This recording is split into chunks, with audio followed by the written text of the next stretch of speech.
You are looking at Julian's pronunciation guide, where we look at how to pronounce better some of the most mispronounced words in the world, like this other curious word. But how do you say what you're looking for today?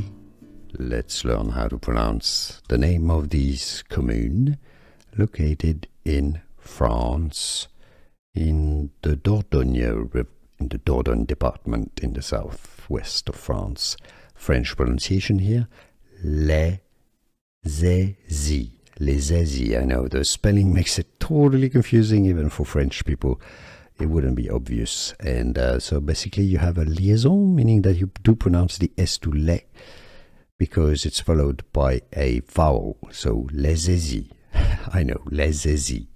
In English, if you cannot pronounce French, you can just say les Eyzies, les Eyzies, les Eyzies from French, les Eyzies.